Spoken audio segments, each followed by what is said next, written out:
I give the message this morning, there's a couple other people I just wanted to recognize. Over here is Patricia, and we met a few weeks ago, and she's a friend and neighbor, I think, of Karen Johnson. And when I asked Patricia if she'd like to be introduced, Karen said yes, she would. So anyway, Patricia, because you're sitting next to Karen, you get to be introduced. So welcome and aloha. Stand up, Patricia. Stand up. And then Kelsey Dumichel is visiting from all the way from Honolulu. So welcome, Kelsey. And do you have a friend you would like to introduce? Lori, welcome. Aloha. Great to have you with us.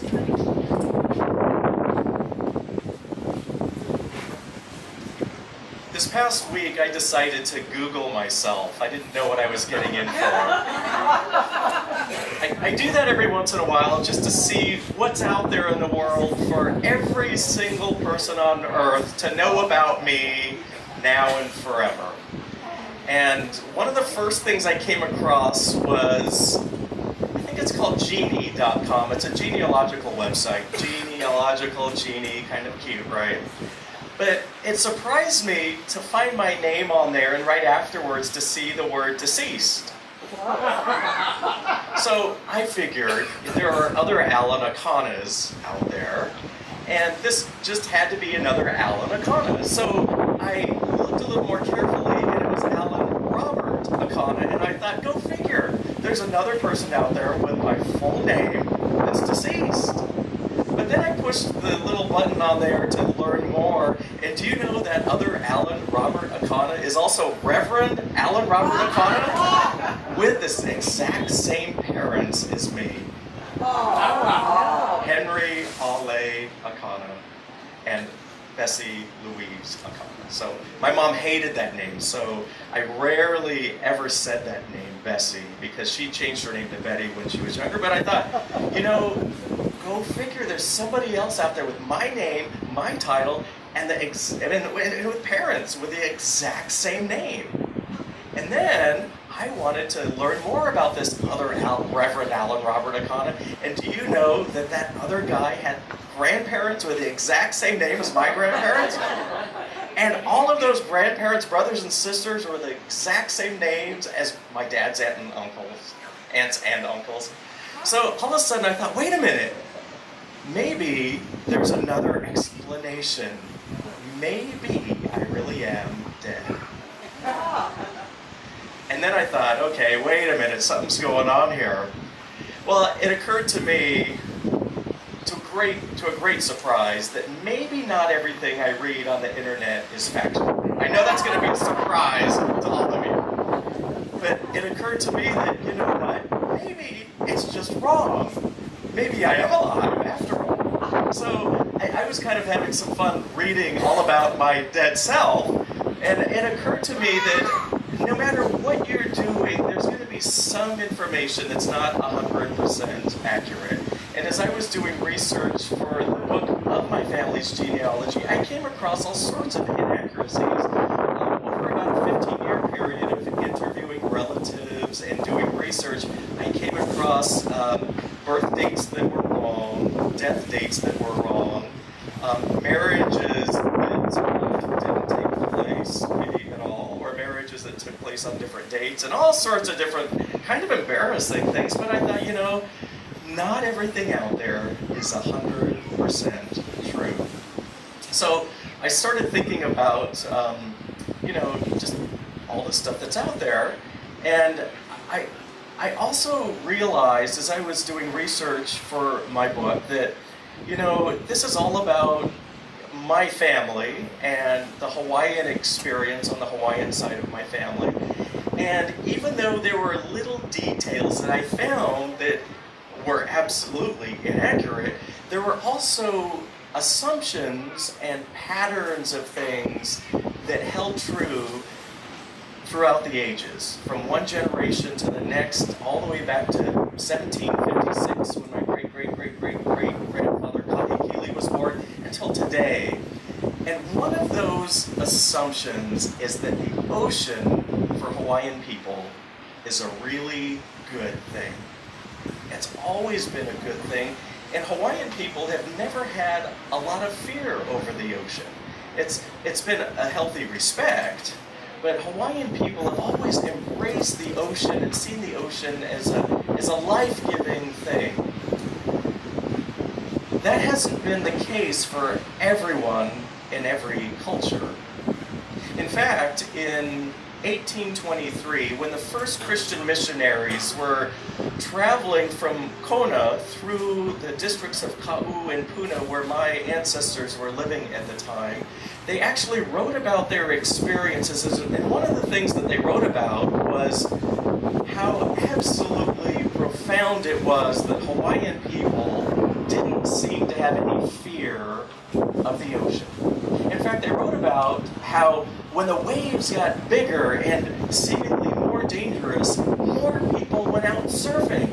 And I thought, that sounds like Hawaiian people. And it's been the same for generations, for hundreds and hundreds, maybe even thousands of years. I remember, I think it was 2 years ago, right about this time of the year, I was standing right over here just looking at the big waves off the coast. There was a hurricane that was going by. I think you remember on the South Shore there was a hurricane way out there, but the waves were really big, much bigger than they normally were. And I was standing right over there at Brettake's Beach looking at the waves, just thinking, wow, those are magnificent. And there's a whole bunch of people surfing right out here. And I was just really enjoying watching them surf. Well, this lady that was a tourist from the mainland was kind of eventually standing right next to me, and she said, "These people are crazy. They're all gonna die. Don't they realize how absolutely dangerous that is? Look, they've got to be crazy to go out there." And I remember just thinking, you have no idea. And all of a sudden, this young kid comes running right past me, about ready to jump in the water in front of me, and I noticed it was Spencer Dumichel. And I thought, I wonder if his dad knows that he's going to be going out here. So I said, "Spencer," and he turned and looked at me and said, "Kahu." And I thought he was going to say, "Don't tell my dad I'm going out here." But I just said, "How's it going?" He goes, "Great, I can't wait to get there." And I said, "Is your dad out here?" And he said, no, these waves are too big for him. He's much too afraid of these waves." So, anyway, you say that, Doug. But the idea is, there's all these local people, Hawaiian and otherwise, that are out there just enjoying these gigantic waves, and it's like the ocean is their playground, and other people are going, "They're crazy, they're going to die." Now, I wanted to tell that lady, well, you make sure you don't go out there, because you probably will. But it was amazing to me just to watch just how natural it was for people to be out there surfing and swimming and just enjoying the ocean. A lot of people are afraid of the ocean, and there is a healthy respect for that. I'm also remembering years ago, I had a little tour of the Royal Hawaiian Hotel in Waikiki. You know, the big, beautiful pink hotel right on the beach in Waikiki. And I noticed that all of the rooms seemed to be facing the windows away from the ocean. And I actually was able to stay once, and I thought I was getting like this prime room, and I was looking down into this little garden area, and I thought, you know, for this price, I want an ocean view. Well, later I asked somebody that's in the hotel industry over there, you know, what's up with these hotels that basically the Moana and the Royal Hawaiian, you've got just a prime location, but the older parts of the hotel, most of the windows are facing the garden. You don't have great ocean views. And he said to me, in the old days, in the early 1900s, when these were the first two big, beautiful hotels on the beach, the only way for people to get here was by boat. And many of those people were on boats for weeks. Some were on boats for months. And almost all of them had been through some pretty hairy experiences on the boats, going through storms. And a lot of them were just sick of being on the ocean, and the last thing that they wanted to do once they got on land was to be looking at the ocean. So it was very intentional in the early hotels that were built in Hawaii to be facing away from the ocean. So a lot of the windows are not facing out that way. Now, of course, today we all fly here from the mainland in 5 or 6 hours, And we all want to be looking at the ocean all the time, but we didn't have their experiences that they had back in the early 1900s. We can't wait to get the great view of the ocean. They, on the other hand, needed at least a couple days, if not a week or two, just to kind of get their land legs back. And then when they were ready, they would walk down to the beach and experience the ocean again. So the reason I tell you these stories is because both of our gospel lessons today have to do with the ocean, with Jesus out on the sea. And actually, it was probably the Sea of Galilee, which is technically a freshwater lake, as large as some people think of as an ocean. But the idea remains that the people thought of that as the sea or the ocean. So I did a little research this week just to kind of figure out what it was like for the first hearers of these stories.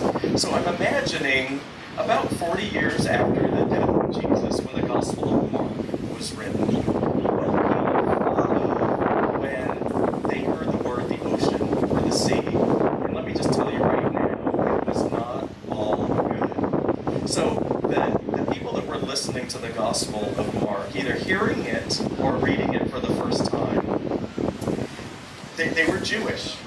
Not all of them, but most. And most of the Jewish literature does not have a really positive view of the ocean. So let's start with the very first words of the Bible. Genesis chapter 1. In the beginning, God created the heavens and the earth. It doesn't say the heavens and the earth and the ocean, because if you read the following words, the water was already here. It was called the deep, and it was called the waters. So God created the world from the waters, and that stuff out there was all considered in the Jewish mindset as chaos. The unknown, the unknowable, that which you fear. Those are the opening words of the Bible. So later on, when we get to the wisdom literature, such as the Psalms, there's stories of these great sea monsters and dragons coming out of the ocean. And so as we progress throughout the Bible, we still don't have a really positive view of the ocean. Instead, it produces that which we fear because it threatens our lives and our well-being. And then you get to the book of Daniel and what we call the apocalyptic literature. And we have these very descriptive words of beasts. And actually there's 4 beasts that Daniel describes coming out of the ocean. And most commentators today believe that Daniel's referring to the 4 great empires that were evil. And they were nations such as Babylon and Persia and what's another one? Assyria. And the idea was it's not just dangerous out there in the ocean, but evil comes from it. So that was really most of the Jewish mindset. Now, we still had fishermen that would go out on the Sea of Galilee and catch fish and bring it in, but most people didn't think of the ocean the way that we do today. It was a bad thing, a thing to be avoided and a thing to fear. So that brings us to our 2 gospel lessons, where the disciples in each gospel lesson are out on a boat and a storm comes up and they're afraid.